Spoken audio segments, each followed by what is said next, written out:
제가 9살 무렵에 1년 정도 잠깐 살았던 집이 있습니다. 그 집은 원래 폐가나 흉가는 아니었는데 어떤 계기로 인해 폐가가 돼버렸죠. 그 집에서 이사를 나오게 된 계기를 한번 적어볼까 합니다. 그 집은 지붕이 주황색 슬레이트로 돼 있고 벽의 겉면은 시멘트로 된 집이었습니다. 동네가 아주 촌이었기 때문에 시멘트로 된 그 집이 당시에는 그래도 좀 괜찮아 보였는데 안에서 보니 흙집이더군요. 흙 위에 도배를 해놓아서 그런지 안에서 보면 흙집 느낌은 나지 않았고 여름에 시원해서 좋았던 집이었습니다. 다만 한 가지 걸리는 것은 집 바로 옆에 있는 2개의 무덤이었습니다. 집 주소조차도 무덤 옆집으로 끝나는 곳이었으니까요. 저는 무덤이 무서워서 근처에 잘 가진 않았지만 저보다 조금 더 어린 동네 애들에게 그곳은 놀이터로 아주 적당한 곳이었습니다. 낮에는 우리 부모님도 집을 비우셨기 때문에 놀지 못하게 하는 어른들도 없었고 무덤은 온통 잔디로 뒤덮여 있었으니 꼬맹이들의 놀이터로 딱이었죠. 아이들은 아무것도 모르고 무덤 위로 올라가서 편을 나누어 무덤 위를 차지하며 서로 밀어내는 그런 놀이를 하고 있었습니다. 저도 그 무덤에서 몇 번 놀았는데 그것을 보신 부모님께 따끔하게 혼이 났었죠. 하지만 어린 제 눈에는 아주 완벽한 그 놀이터를 왜 못 가게 말리는지 이해를 할 수가 없었습니다. 결국 저를 포함한 동네 아이들은 무덤 위에 잔디가 다 닳아서 흙이 드러날 정도로 놀았습니다. 무덤의 옆에 위치한 우리 집은 당시 방이 3개였는데 무덤과 가장 가까운 곳에 있는 방은 창고로 썼고 나머지 2개의 방에서 지냈습니다. 창고방에는 무덤이 있는 방향의 벽에 창문이 하나 있었는데 그 창문을 열면 무덤이 한눈에 보였습니다.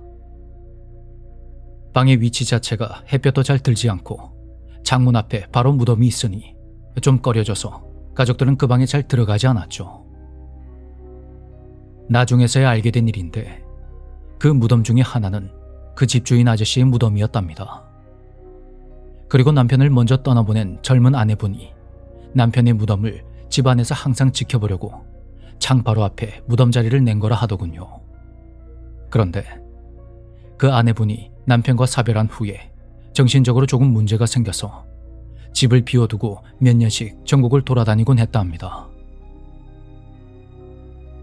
우리 가족이 그 집을 얻은 것은 그 아내분이 사라진 뒤에 10수년이 지났을 시점이었던 것 같습니다.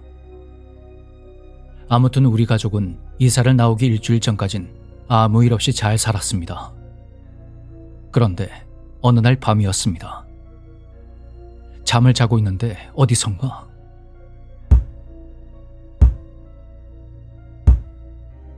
그런 소리가 들리는 겁니다. 부모님과 저는 그 소리에 놀라서 동시에 잠에서 깼고 어두운 방에서 서로 얼굴만 쳐다보고 있었죠. 그런데 잠시 후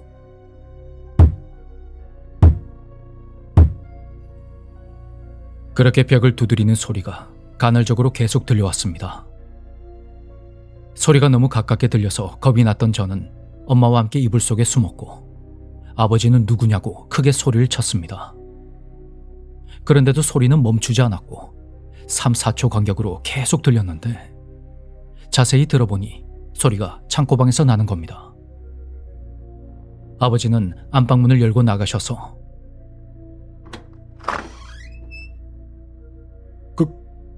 거기 누구요? 그렇게 물으셨죠. 그 소리는 우리 집에 사셨다던 그 아내분이 몰래 창고방으로 들어가서는 도배지로 막아놓은 창문을 열려고 벽을 두드리는 소리였습니다. 아내분의 등장에 오밤중에 동네 어르신 몇 분이 우리 집으로 왔고 아내분을 모셔갔습니다.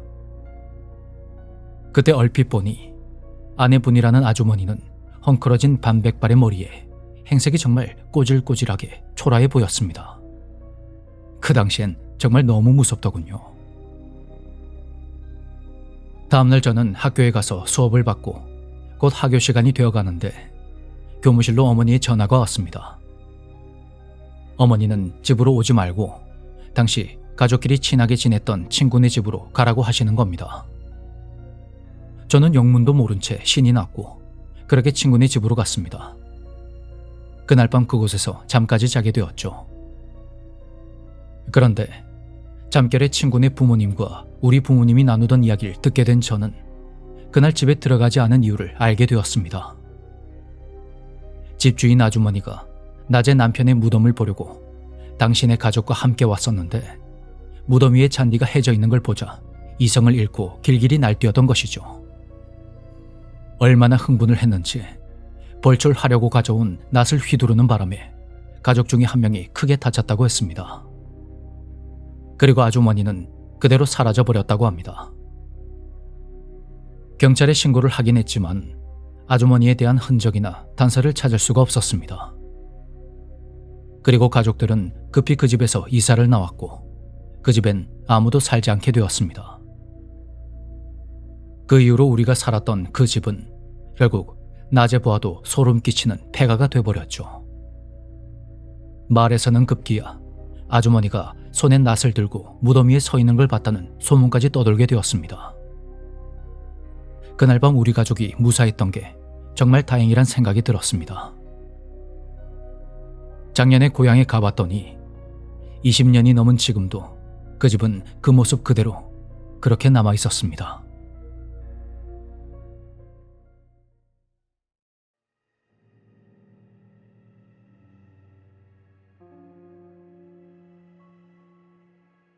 첫 번째 이야기. 90년대 초반 우리 가족이 미아오동의 어느 단독주택에 살 때 일이다. 하루는 학원을 너무 가기 싫어서 땡땡이를 치고 집으로 바로 왔다. 다행히 어머니께선 집에 안 계셨고 난 왠지 피곤해서 잠이 들었다. 꿈속에서 나는 내 형과 누나라는 아이들을 만나서 한참을 놀다가 잠에서 깨어났다. 꿈이 하도 이상해서 퇴근한 어머니가 집에 오시자마자 그 꿈 이야기를 했는데 어머닌 무척이나 슬픈 표정을 하시며 이야기를 다른 곳으로 돌리셨다. 시간이 한참 지나고 내가 대학에 다니던 어느 날 어머니와 술을 한잔 하다가 알게 된 사실인데 사실 내 위로 형제가 둘이 더 있었어야 했다고 한다. 하지만 어머니는 시댁 식구들이 주는 스트레스 때문에 한 번, 천장에서 쏟아지는 쥐 때문에 크게 놀라서 한 번, 그렇게 총 2번의 유산을 경험하셨다고 한다. 두 번째 이야기. 어릴 적에 나는 어머니께서 시장에 같이 가자고 할 때가 가장 싫었다. 장난감이나 맛있는 간식을 사준다고 꼬시지 않으면 난 절대 가지 않겠다고 떼를 쓰곤 했다. 그런데 그날은 참 이상했다. 엄마, 오늘은 시장 안 가? 아들, 니 또 뭐 사달라 하려고 그러는 거지? 어? 아니다. 그냥 시장 가고 싶다. 나는 그렇게 가기 싫던 시장을 먼저 가자고 하며 어머니의 손을 잡아 끌었다.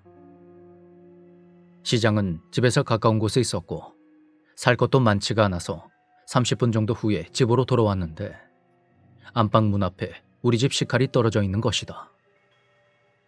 안방으로 들어가 보니 장롱이며 선반이 모두 열려 있었고 이불까지 전부 헤집어져 있었다.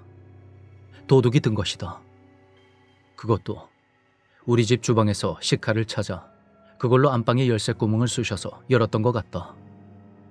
이 모든 게 불과 30분 안에 일어난 일이었다. 아마도 그 도둑은 전부터 우리 집을 노리고 있던 것 같다. 만약에 그날 내가 시장에 가고 싶어 하지 않았더라면, 그래서 집에 혼자 있었다면 난 어떻게 되었을까? 세 번째 이야기. 내가 초등학교 5학년 때 우리 가족은 쌍문동의 한 아파트로 이사를 했다. 부모님께서 정말 고생하셔서 장만한 아파트였기에 나 역시 무척이나 자랑스러웠다. 이사를 하고 얼마 지나지 않은 주말, 나는 친구들을 집으로 초대했다. 나는 친구들과 함께 어머니가 해주신 간식을 먹고 놀이터로 가서 술래잡기를 하다가 미끄럼틀 꼭대기에서 떨어져 팔이 부러지고 말았다. 나는 아버지의 차를 타고 급히 병원 응급실로 가서 부러진 팔을 부여잡고 차례를 기다리고 있었다. 그때 내 앞에 미이라처럼 바싹 마른 할머니 한 분이 이동식 침대 같은 곳에 누워 계시는 게 보였다. 할머니의 쭈글쭈글한 맨발이 할머니 몸을 덮고 있던 모포 밖으로 빠져나와 있었고, 난 그것을 멍하게 쳐다보며 고생을 참 많이 하셨구나 하는 생각을 하고 있었다. 그런데 갑자기 할머니의 발끝에서 휘리릭 하고 부연 연기 같은 것이 빠르게 뿜어져 나오더니 출입구 쪽으로 향해 날아갔고, 그 순간 내 시야에서 사라졌다. 그리고 그 직후 병원 직원들이 갑자기 할머니에게 달라붙어 무언가를 체크한 뒤에 임종하셨다는 진단을 내리는 것이다. 네 번째 이야기. 아마 5학년 때 이사한 그 아파트에 뭔가 좋지 않은 기운이 있었던 것 같다. 아버지는 뒤에 산이 있어서 경치가 좋다며 억지를 부리셨고, 그래서 그 집에 계속 살긴 했지만 어머닌 처음부터 느낌이 좋지 않다며 반대를 하셨다. 30년을 살면서 여기저기 이사도 많이 했지만 난 유독 그 아파트에서 가위 눌림이 심했다. 하도 가위에 눌리다 보니 나중엔 언제쯤 가위에 눌릴 건지 예측까지 할 수 있었고, 가위에서 금방 풀어나는 방법까지 터득하게 되었다. 어쨌든 그 집에는 뭔가 이상한 것이 많았는데, 나만 그런 것이 아니라 어머니도 귀신을 많이 보셨다고 한다. 집터의 영향 때문인지 부모님은 같이 하시던 사업을 2번이나 실패했고, 사이가 상당히 안 좋아져서 매일 따로 주무셨다. 어머닌 주로 거실 소파에서 주무셨는데 밤마다 귀신을 보셨다고 한다. 하루는 어린아이 귀신, 하루는 할머니 귀신, 하루는 정체를 알 수 없는 괴물 또는 동물이나 검은 그림자 등등. 셀 수도 없이 많은 귀신이 나타났다고 하는데, 어머니께선 본능적으로 하나의 귀신이 계속 모습을 바꿔가며 나타난다는 것을 알 수 있었다고 하셨다. 당시 사업 실패로 인한 손해를 메꾸느라 정말 고생하던 때였는데, 집에 와서 자는 시간까지 귀신이 괴롭히니까 어머닌 처음엔 무섭다가 나중에는 화가 치미셨나 보다. 하루는 또 거실에서 잠이 드셨다가 느낌이 좋지 않아서 눈을 떴는데, 이번엔 독하게 생긴 젊은 여자의 모습을 한 귀신이 나타났다고 한다. 어머닌 계속 벼르고 계시던 터라 눈을 뜨자마자 벌떡 일어서서는 너 도대체 나한테 무슨 원한이 있는데 자꾸 괴롭히는 거야? 내가 뭘 잘못했냐고. 원하는 게 뭔데? 성불하고 싶어? 내가 도와줘? 어? 그렇게 버럭버럭 소리를 지르셨다고 한다. 하지만 그 여자는 그저 차가운 눈으로 째려보기만 했고, 그러자 답답했던 어머니는 뭐? 쳐다보면 어쩔 건데? 입이 있으면 말을 해봐라고. 말 못해? 할 말 없음 꺼지라. 다시는 얼쩡거리지 마라. 어? 그렇게 어머니가 다시 한번 소리치자 그 여자는 스르륵 사라져버렸다고 한다. 그 이후로 그 귀신은 한참 동안 나타나지 않다가 그로부터 15년이 흐른 작년쯤에 몇 번 더 나타났다가 사라졌다고 한다. 5번째 이야기. 어릴 때 단독주택에 살 때 일이다.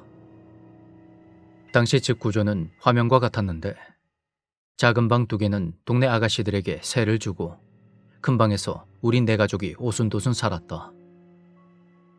나는 어릴 때부터 집안일을 좀 많이 했다. 부모님께서 맞벌이를 하실 때도 많았고, 그렇지 않을 때에도 아버지는 출근을 하시고 어머니는 천주교 신자들끼리 모임을 자주 하셨던 때가 있었기 때문에 어린 동생을 대신해서 집안일을 자주 했다. 그러던 어느 날 집에 혼자 남아서 설거지를 하고 있는데 뒤에서 뭔가 날 향해 다가오는 느낌이 들었다. 나는 무서워서 설거지하던 손을 잠시 멈추었다. 차마 고개를 돌리지 못했는데 인기척이 사라져서 뒤를 돌아보니 아무것도 없었다. 그런 일이 몇 번 반복되던 어느 날, 그날도 한창 설거지를 하는데 등 뒤에서 소름 끼치는 기운이 느껴졌고 그것이 점점 다가온다는 느낌이 들었다. 나는 엄청나게 고민을 하다가 에라이 모르겠다 하고 뒤를 돌아봤는데 믿을 수 없는 광경을 보고야 말았다. 그 일이 있고 며칠이 지난 후 갑자기 몸에 열이 심해졌는데 하필 그날 우리 집에서 천주교 모임을 하게 되었다.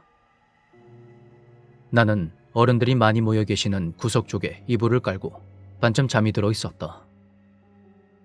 사람들이 이야기하는 소리가 방바닥을 울리며 귀로 들어오니 몽롱한 기분이 들면서 가만히 듣고 있었는데 어머니의 말씀을 듣고 깜짝 놀라고 말았다.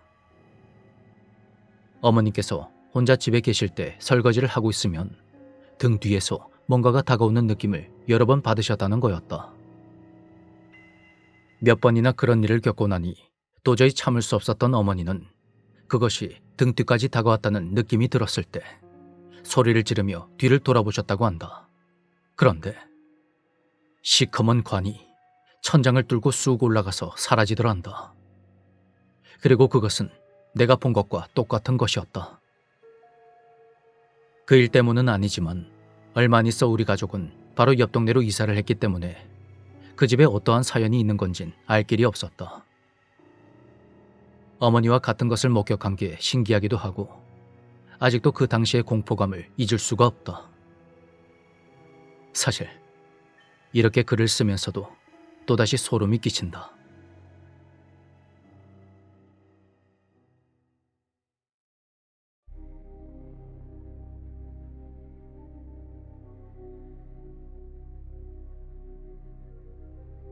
안녕하세요. 지난 2013년도에 제가 천안에서 자취할 때 일을 제보하려고 합니다. 그때가 6월이었는데 한여름 더위에 집을 구하기가 굉장히 어려웠습니다. 부동산 아저씨와 함께 이곳저곳을 둘러보다가 마지막 매물이라고 하는 그 집으로 갔습니다.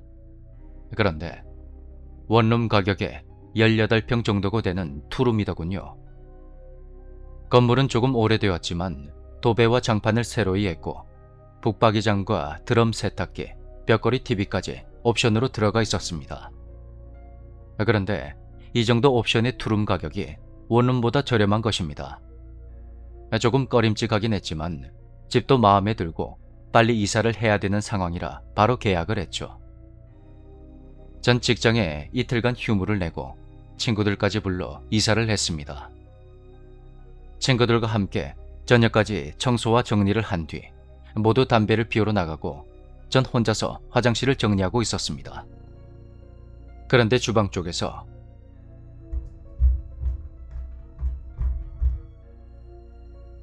무언가 뛰는 듯한 소리가 들렸습니다. 전 친구들이 집안에서 담배를 피우는 줄 알고 주방 쪽으로 가보았죠. 그런데 아무도 없는 거였습니다.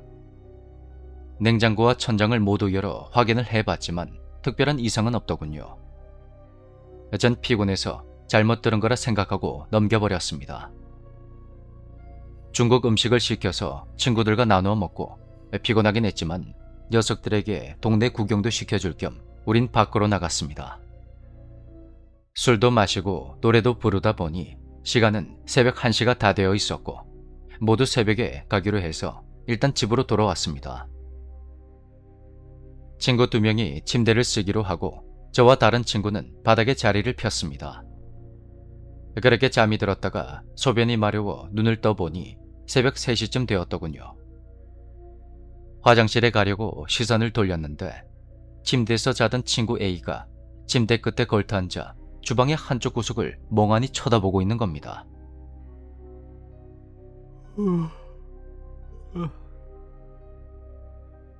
마, 니 안 자나? 7시에 가야 된다며. 그렇게 녀석에게 말을 걸었는데 아무 말 없이 그대로 힘없이 누워서 다시 잠이 들더군요. 전 속으로 잠투정 하나 하면서 화장실에 갔다가 자리에 누워 눈을 감았습니다. 그런데 아까 화장실 정리를 하면서 들었던 그 콩콩콩 하는 소리가 또다시 들려오는 겁니다.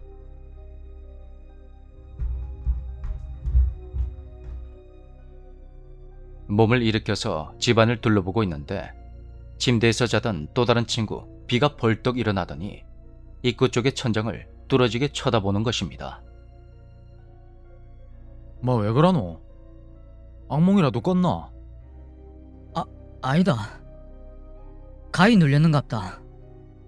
자라. 그렇게 모두 잠이 들고 알람 소리에 일어나 보니 침대에서 자던 A와 B가 보이지 않는 것입니다. 녀석들을 부르면서 집안을 둘러보는데 A와 B가 주방 구석에 앉아 덜덜 떨고 있는 겁니다. 니들 왜 그러고 있노?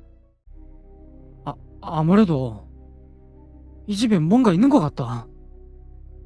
새벽에 주방에서 귀신 봤다. 아이 뭔 소린데?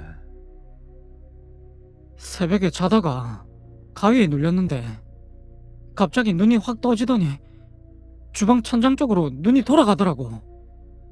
근데 어떤 단발머리 여자애가 내를 째려보고 있는 기라. 너무 무서워서 얼어 있는데 갑자기 몸이 확 일으켜졌다.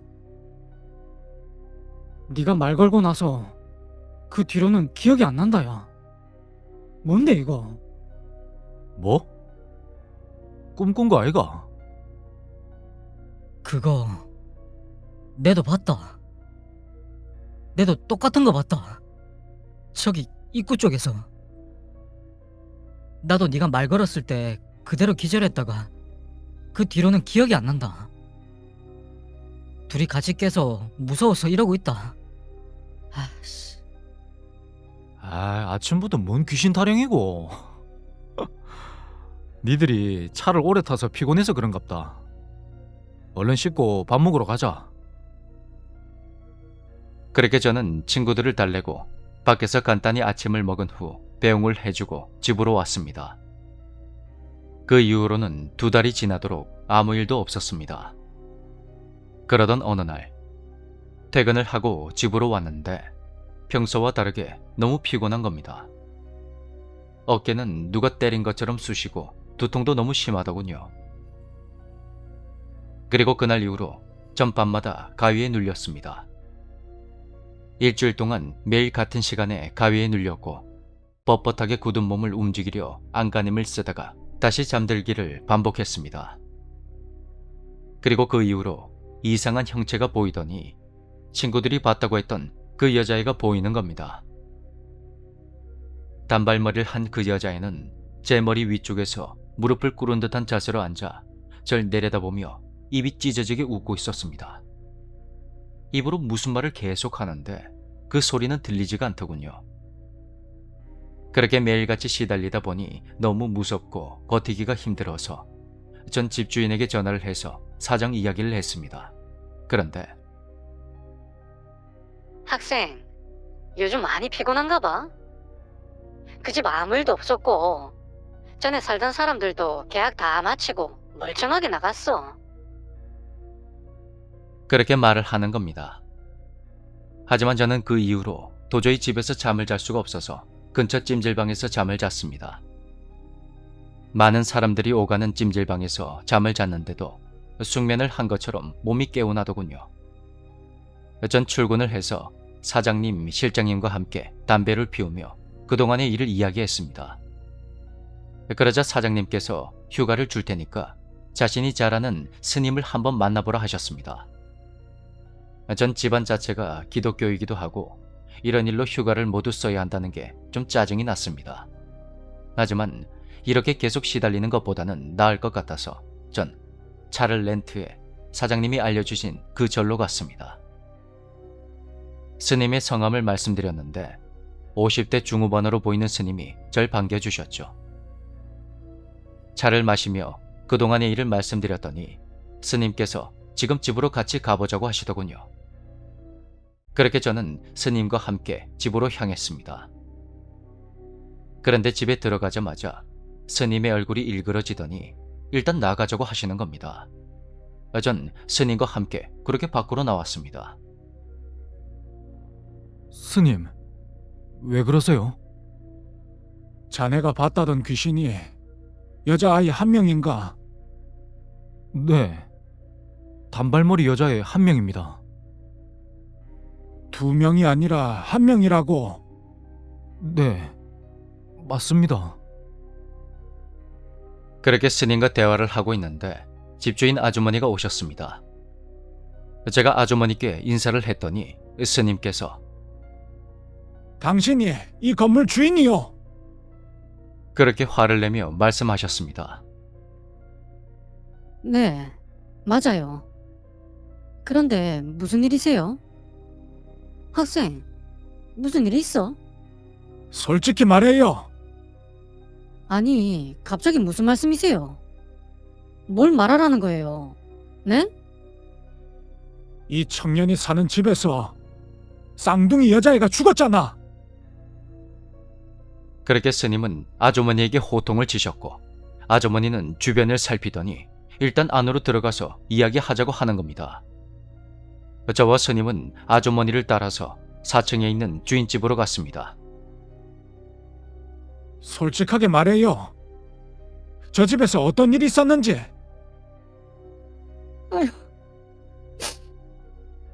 사실은 예전에 딸 둘이랑 엄마가 살았는데 남편이 사고로 죽어서 그 엄마가 공장 일을 하면서 두 딸을 키웠어요. 근데 1년 뒤에 애들 엄마가 실종이 됐다고 하더라고요. 몇 달 동안 소식도 없고 딸들은 울기만 해서 제가 보살폈는데 경찰서에서 연락이 와서 가봤더니 애들 엄마가 토막살인을 당했다고. 아휴. 진술서를 쓰고 애들이랑 같이 집에 왔는데 애들이 자기 집으로 가겠다고 했어요. 저는 배고프면 올라오라고 하고 들여보냈는데 며칠 동안 애들이 잠잠해서 초인종을 누르고 문을 두드려도 아무 기척이 없어서 열쇠를 열고 들어가 봤더니 큰애는 주방에서 작은애는 입구에서 목을. 아휴.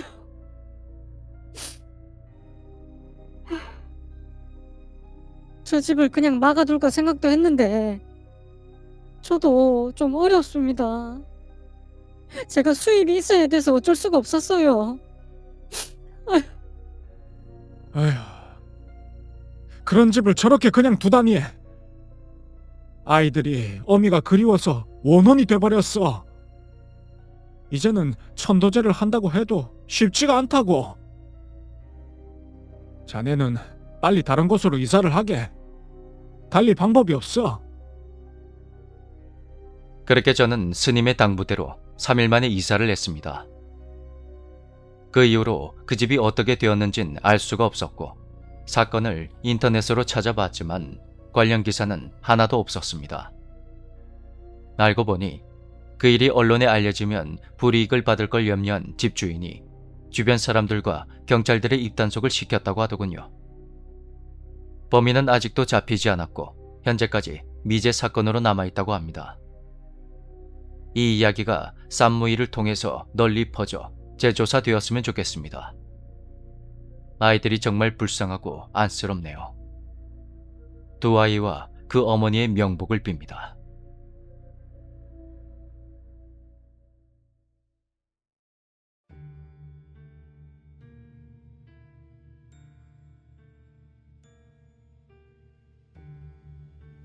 안녕하세요. 우연히 유튜브를 검색하다가 알게 되어 애청하고 있습니다. 오늘도 쌈무이 유튜브에 반지하에 살았던 때 이야기가 있어 듣다 보니 제가 유년 시절에 살았던 집이 생각이 나서 이렇게 제보해 봅니다. 지금 제 나이는 40대 중반입니다. 저는 어릴 때 경기도 광주의 시내에서 좀 더 떨어진 아주 작은 동네에서 살았습니다. 워낙 작은 동네다 보니 이웃집의 경조사를 함께할 정도로 모두 친했습니다. 이런 동네에서 우리 가족은 무려 5번이나 이사를 해야만 했습니다. 이유는 정확히 알 수 없지만 우리 가족이 그 마을을 떠나서 시내로 이사 오기 전에 마지막으로 살았던 그 집에 대한 이야기를 하려고 합니다. 당시는 초등학교를 국민학교라고 불렀던 때에 저는 5학년이었고 그때 우리 가족은 또다시 이사를 했습니다. 그때는 리어카로 이사를 할 만큼 집안 형편이 좋지가 않았죠. 이번엔 누구네 집이랑 가까울까? 슈퍼와 가까운 집일까? 논이랑 개울가도 가까울까? 이런저런 생각들로 부모님을 쫄래쫄래 따라다녔죠. 그런데 이번에 이사한 집은 그동안의 집들과는 전혀 다른 모습이었습니다. 마당은 시멘트로 평평하게 잘 다듬어져 있었고 뒤쪽으로는 대추나무 한 그루 그리고 밭과 정원이 멋스럽게 꾸며져 있었습니다. 그리고 그 옆으로는 주인집이 더 큼지막하게 지어져 있었죠. 어린 마음에 본 그 집은 너무나도 고풍스러운 한옥집 같았습니다. 그런데 단 한 가지 단점은 화장실이 마당 끄트머리에 있었던 것입니다. 밤에는 정말이지 너무 무서워서 부모님의 손을 꼭 잡고 함께 가야만 했죠. 그렇게 무사히 이사를 마치고 우리 가족은 피곤한 몸을 이끌고 잠자리에 들었습니다. 지금도 뚜렷하게 기억이 나는데 그 첫날 밤의 꿈인지 생시인지 모를 그 느낌 말입니다. 깊은 잠에 빠졌을 때 무언가 이불 속에서 제 발을 스르륵 스치며 왔다 갔다 지나가는 겁니다. 마치 물컹거리는 액체 같기도 하고 뭔가 까칠까칠한 그런 느낌도 났습니다. 그 순간엔 소리도 지를 수가 없고 눈은 떴지만 일어날 수가 없었습니다. 눈을 떴는데도 그것은 계속 제 발을 스치며 지나가고 있었죠. 다음 날 어머니께 지난밤의 일을 말씀드렸지만 잠자리가 바뀌어서 그런 거라며 저를 안심시켜 주셨습니다. 하지만 그 이후로 집에선 우리 가족이 저마다 한 명씩 기괴한 현상들을 겪게 됩니다. 저와 연년생인 누나는 저와 달리 집에서 노는 것을 좋아해서 방과 후에는 대부분 혼자 집에서 놀곤 했습니다. 부모님이 맞벌이를 하셨던 터라 저녁 시간 전까지는 누나와 저 둘만이 집에 있었죠. 어느 날 누나가 이상한 일을 겪게 되는데 누나가 해준 이야기는 이랬습니다. 그날 누나는 혼자 집에서 놀고 있었답니다. 누나가 동전 몇 개를 가지고 놀고 있는데 동전 하나가 또르르 굴러 장롱 밑으로 들어갔답니다. 이리저리 꺼내보려 했지만 동전은 깊숙이 들어가서 꺼낼 수가 없었죠. 그런데 누나가 장롱과 벽 사이의 틈을 들여다봤을 때 그곳에서 자신을 쳐다보고 있는 정체 모를 눈과 마주쳤답니다. 누나는 울며 불며 맨발로 집 밖으로 뛰쳐나왔고 마침 집으로 들어오는 저에게 그 이야기를 전해줬던 거죠. 그때 저도 그 얘기를 듣고는 다리가 어찌나 후들거리던지. 날은 어두워져서 집에 들어가긴 해야겠고 그래도 남자라고 저는 누나의 손을 꼭 잡고 다시 집으로 들어갔습니다. 저는 후레쉬까지 들고 틈을 비춰보며 잘못 본 거라며 누나를 안심시켜줬습니다. 하지만 그 후로 누나는 잠을 자다가 가끔 경기를 하고 울면서 깨고 토하는 일이 잦았습니다. 하지만 저는 부모님에게 그 이야기를 전하진 않았습니다. 어린 남매를 집에 두고 일터에 나가 늦게 오시는 걸 미안해하시는 마음을 잘 알기에 차마 말씀드릴 수가 없더군요. 그렇게 시간이 지나 전 혼자서 집에서 게임기를 가지고 놀고 있었습니다. 그런데 한참 놀던 중에 어디선가 팅하는 철과 철이 부딪히는 그런 소리가 들렸습니다. 처음에는 잘못 들었나 하고 게임에 다시 집중하고 있었는데 또다시 팅하는 그런 소리가 들리더군요. 순간 등에서 식은땀이 확 났습니다. 그 소리는 제가 등지고 있던 장롱 뒤쪽에서 들려왔기 때문이죠. 저는 슬그머니 게임기를 내려놓고 뒤를 천천히 돌아봤지만 아무것도 없습니다. 그런데 그 순간에 팅팅팅 하는 소리가 또다시 빠르게 들려왔고 저는 울며 불며 방에서 뛰쳐나왔습니다. 그리고 누나처럼 맨발로 마당 문 앞에 서 있었죠. 그날의 일을 어머니께 말씀드렸지만 어머니는 아무 말 없이 저를 그냥 달래주셨습니다. 그렇게 여름이 지났고 가을이 되며 날이 쌀쌀해졌습니다.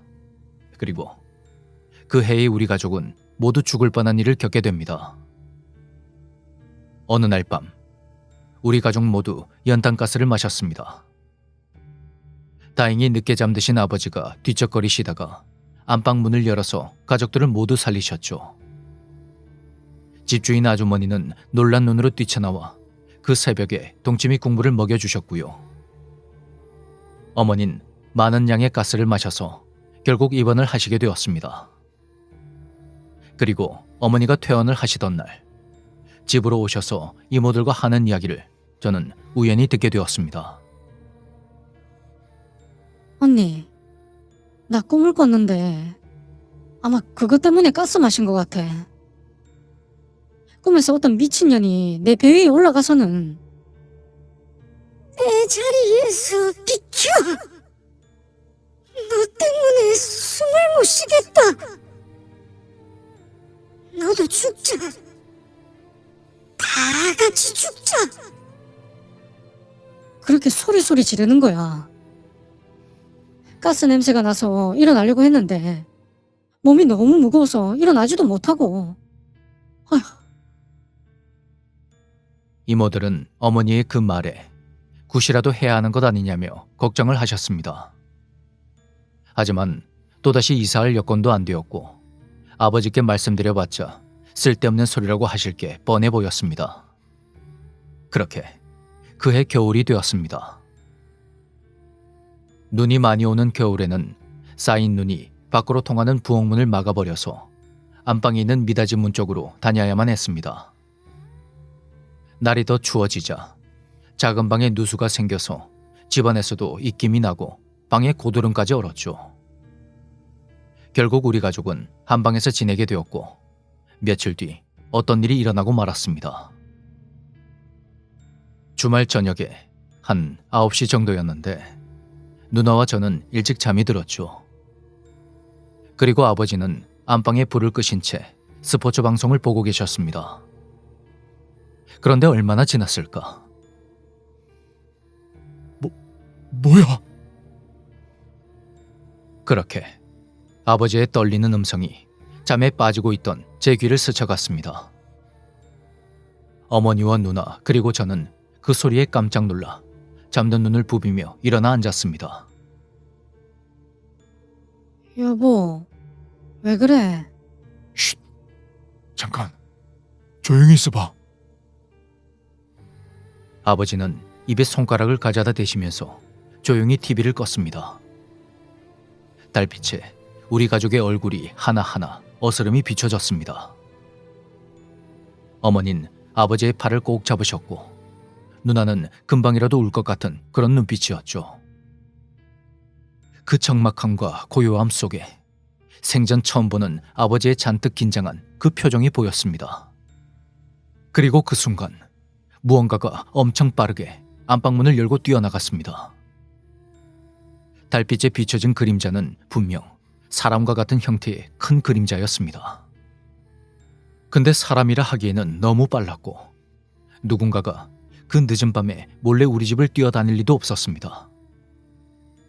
우린 그 모습을 본 순간 재빠르게 혹하며 입을 틀어막았습니다. 그러더니 이번에는 반대편에서 마당에 있는 문 쪽으로 그것이 막 달리는 겁니다. 마치 사람만한 크기의 천이 바람에 펄럭거리며 내는 그런 소리 같았지만 너무도 선명하고 큰 소리였죠.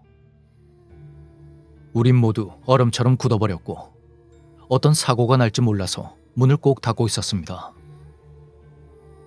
그렇게 뜬 눈으로 몇 시간을 버티니 더 이상 소리가 나지 않았고 가족 모두 긴장이 풀렸는지 쓰러져 잠에 들었습니다. 새벽 동이 트자 아버지와 어머니는 안방문을 활짝 열었습니다. 그것이 분명 사람이었다면 어제 초저녁에 내린 그 눈 위에 발자국이라도 찍혀 있어야 하는데 아무 흔적이 없더군요. 초저녁 이후로는 눈이 전혀 오지 않았는데 말입니다. 모두 잠이 들었는데 그걸 어떻게 아냐고요? 우리가 평소 다니던 길에는 어제 초저녁에 찍힌 발자국이 그대로 남아 있었거든요. 그날 이후 어머니는 아버지와 상의 끝에 구술하기로 했습니다. 집주인 내외분도 뭔가를 느꼈는지 허락을 해주셨죠. 그리고 50대 정도 돼 보이는 무당이 왔고 그 무당이 마당의 대문과 우리 집을 둘러보더니 아야, 이런 터에 집을 지으니까 이 모양이지. 이 집터는 귀신들이 드나드는 하나의 문이 돼버렸어. 그러면서 무서운 이야기를 해주더군요. 지금 이 집 안방 있는 자리에 여자가 누워있어. 집 앞에는 도깨비가 뛰어다니는구나. 그리고 저기 화장실 뒤에는 어떤 할아버지가 왔다 갔다 하고 저기 저 대추나무에는 사람 하나 흔들거리고 있구만. 아이고, 난리 났다 난리 났어. 그렇게 무당은 더 흉한 일이 생기기 전에 이사를 가라고 했습니다. 자기가 처리하기에는 막막하다고 솔직하게 말해주더군요. 이듬해 봄, 우리 가족은 시내로 이사를 갔고 더 이상 그런 기이한 일은 겪지 않았습니다. 그 이후로 우리 가족은 아파트도 장만을 하고 저는 제대를 해서 취직도 했습니다. 사실 지금도 차로 출퇴근할 때면 그 집터가 있던 곳 근처를 지나갑니다. 아직도 집 앞쪽으로 닿기 전에 항상 사람 같은 하얀 물체를 보게 되어 매번 시겁하기도 하죠. 분명 도로 표지판인데 얼핏 보면 하얀 소복을 입은 어떤 존재로 착각을 하는 거죠. 어릴 때 겪은 그 일에 대한 트라우마일까요? 그 집터가 있던 자리에는 상가 건물이 들어섰지만 터의 영향을 받은 건지 뭔지 계속 좋지 않은 일이 생겼다더군요. 그리고 이제 그곳은 아무 건물도 들어서지 않은 채 텅 비어 있습니다. 대체 그곳은 무슨 사연이 있는 걸까요?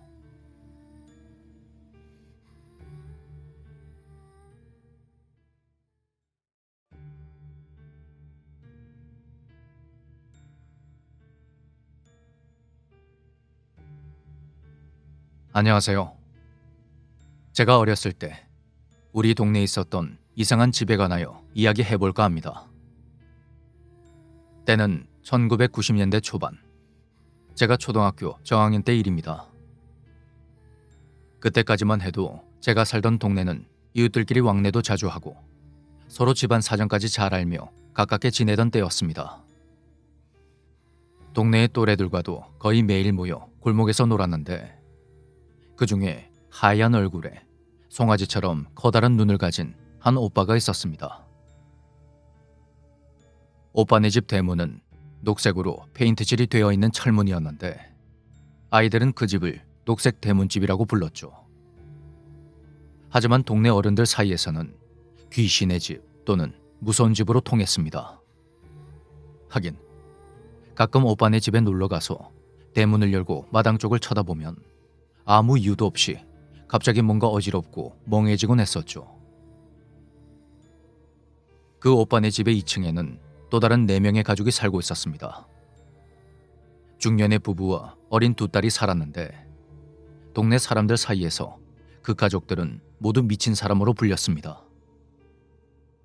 집 밖으로는 출입을 잘 하지도 않고 매일 똑같은 옷을 입고 다니며 잘 씻지도 않는지 주위에선 역한 냄새가 심하게 풍겨왔습니다. 오빠가 하는 말이 낮이고 밤이고 위에서 쿵쿵 뛰거나 물건을 부수는 소리, 심하게 다투는 소리가 들려온다고 하더군요. 한 번은 오빠네 집에 놀러 갔는데 2층 계단에서 2딸과 엄마가 무표정한 얼굴로 저와 다른 친구들을 뚫어지게 쳐다보는 겁니다. 그 표정이 정말 소름이 끼쳤죠. 정말 오빠네 집은 한낮에도 뭔가 어두침침하고 곰팡이 냄새가 심했습니다. 실제로 오빠의 방과 거실 그리고 부엌에는 시퍼런 곰팡이로 가득했습니다. 어느 날 골목에서 놀고 있는데 오빠의 아버지가 우리에게 빵과 우유를 나눠주셨습니다. 그런데 갑자기 아저씨가 저를 보면서 아저씨 방에는 여자 귀신이 살아. 아침에 일어나면 아저씨 방에 머리카락이 한 움큼씩 나오거든. 그런 알 수 없는 말씀을 하시는 겁니다.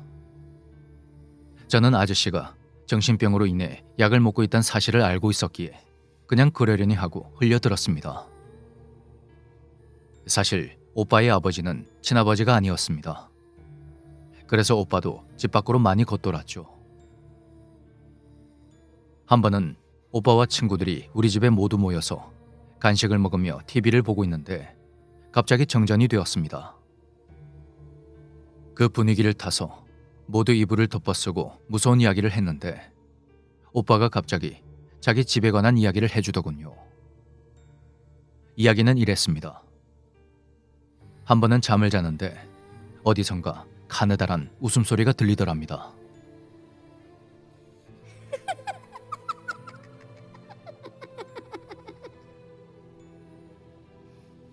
귀를 간질거리는 웃음소리는 끈질기게 이어졌고 오빠는 누나가 장난을 치는 줄 알고 눈을 떴답니다. 아, 진짜 뭐고? 좀. 그렇게 짜증을 내며 팔꿈치로 누나를 툭 쳤는데 옆이 허전하더랍니다. 그래서 손을 더듬거려 보니 누나가 없더라는 거죠. 그런데 그때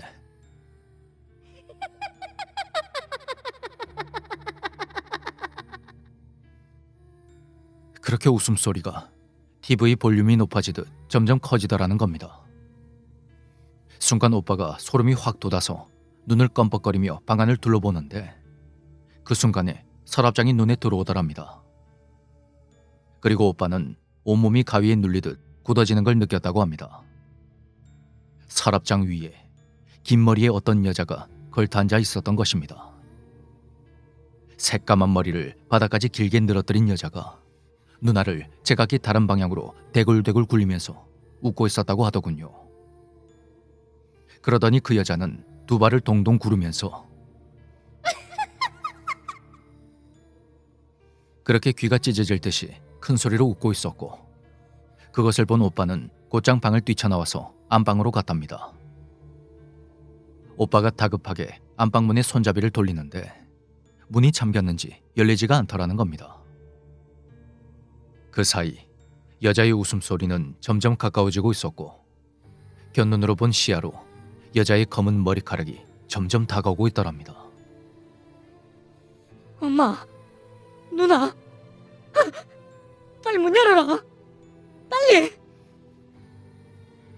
그렇게 오빠는 필사적으로 방문을 두드리며 엄마와 누나를 불렀지만 문은 열리지 않았습니다.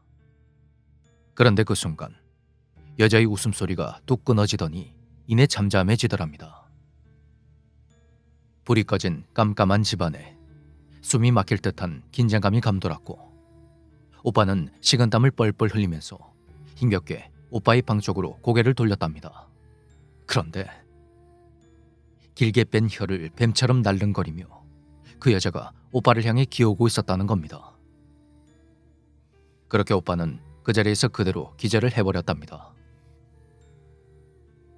그리고 다음날 아침 엄마와 누나에게 새벽에 부르는 소리를 못 들었냐고 물었지만 아무 소리도 듣지 못했다고 하더랍니다. 그런데 이상한 일은 이뿐만이 아니었습니다. 밤에 불을 끄고 잠을 자려고 누우면 구석에서 커다란 눈알들이 미친 듯이 껌뻑거리며 오빠와 누나를 쳐다보기도 했고 어느 날은 새벽에 마당에서 어떤 여자가 정우야, 수진아, 정우야, 수진아. 그렇게 오빠와 누나의 이름을 번갈아가며 날이 새도록 부르기도 했다고 합니다. 방문을 닫고 잠이 들면 서늘한 바람이 불어서 저절로 눈이 떠지고 반쯤 열려진 방문 틈 사이로는 기다란 머리카락이 마치 커튼처럼 달려서 발끝에 닿아있기도 했답니다. 집안의 조명이 나가는 것은 예산 일이고 수도꼭지를 아무리 고쳐도 물이 새어나와 마치 시계의 초침처럼 똑똑 그런 소름 돋는 소리를 냈다고 합니다. 그렇게 그 집에서 몇 년간을 더 버티던 오빠네 가족은 결국 오랫동안 가족같이 기르던 강아지가 갑자기 입에 거품을 물며 발작을 하자 더 이상은 안 되겠다고 생각하곤 이사를 가기로 결정했습니다. 그 무렵 오빠네 가족은 거의 파탄이 났습니다. 오빠의 새아버지는 일을 하지 않고 불황자처럼 동네를 떠돌면서 이 사람 저 사람에게 빚을 지고 다녔다고 합니다. 그래서 오빠네 집에는 항상 사람들이 싸우는 소리가 들렸습니다. 오빠의 부모님은 서로 고함을 지르며 거의 매일매일 싸웠고 결국엔 오빠의 새아버진 정신병원에 입원을 하게 됩니다. 그 후로 오빠의 어머니는 천식을 얻어 몸이 급격하게 나빠졌고 오빠와 나이 차이가 많이 나던 그 누나는 심한 방황 끝에 집을 나가버리고 말았습니다. 오빠의 어머니는 아픈 몸을 이끌고 전국을 돌아다니며 누나를 찾으러 다녔고 그즘 오빠마저 심한 방황을 하게 되었습니다. 그렇게 오빠네 가족은 소리 소문 없이 동네를 떠났고 그 이후로 소식을 알 수 없게 되었습니다. 그렇게 시간이 흘러 우연히 엄마와 함께 그 오빠네 집 근처를 지나가게 되었는데 그곳이 무속인의 집으로 바뀌어 있더군요.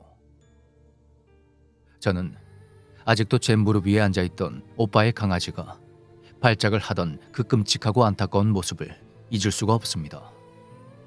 정말 집터라는 것이 중요하긴 중요한 것 같습니다.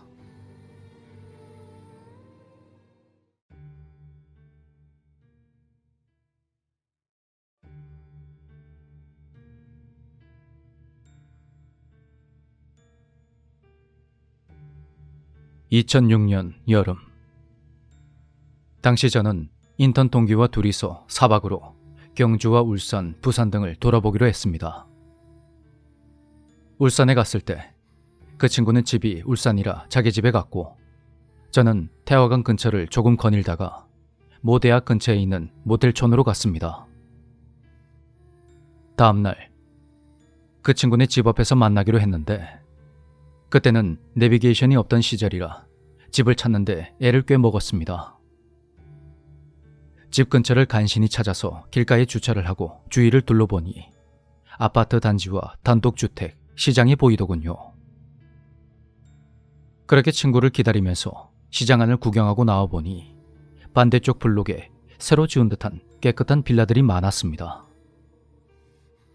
그런데 그 사이에 슬레이트 지붕에 단층짜리 집이 있었는데 그곳은 한눈에 봐도 폐가의 분위기를 물씬 풍기는 그런 집이었습니다.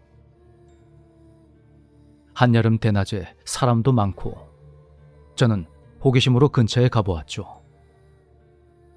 그런데 그 여름에도 싸한 한기가 느껴지는 겁니다.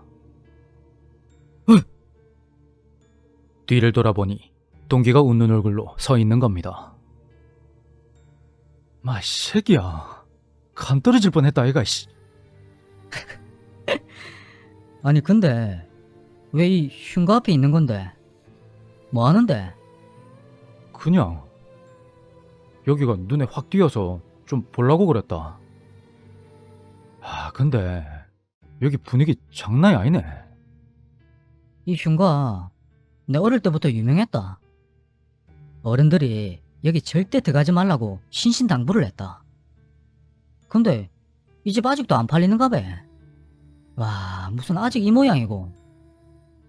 야, 잘 봐라. 이 빈집에 고양이 새끼 한 마리가 없다. 왜? 무슨 일 있었나? 그렇게 우리는 담배를 한 대 피우며 이야기를 시작했습니다. 내가 초등학교 5학년 땐가.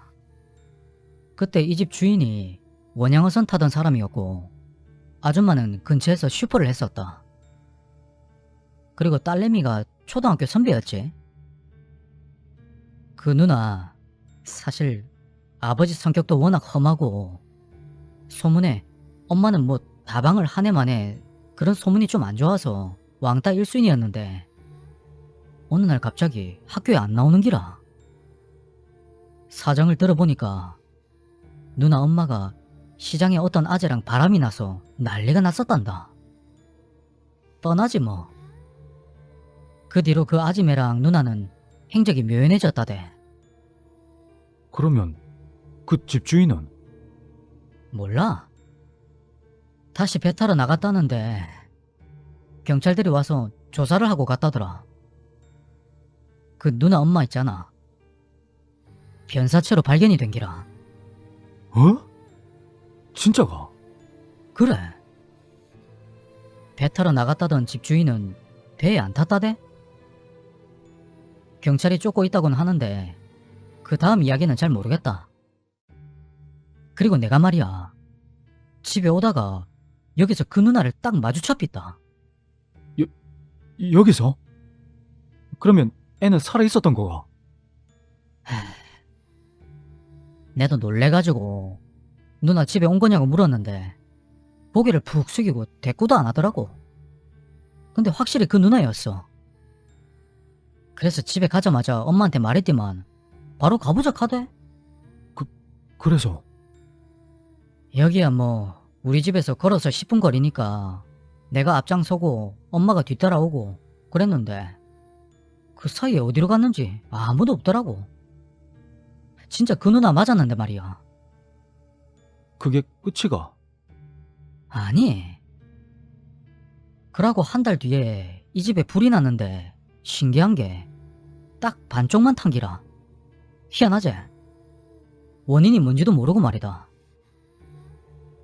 들리는 소문이 집주인 아재는 살인범으로 아프리카 어디에서 잡혔다 하고 그 누나는 아직도 못 찾고 있다더라. 반쪽만 탄 집이라. 와.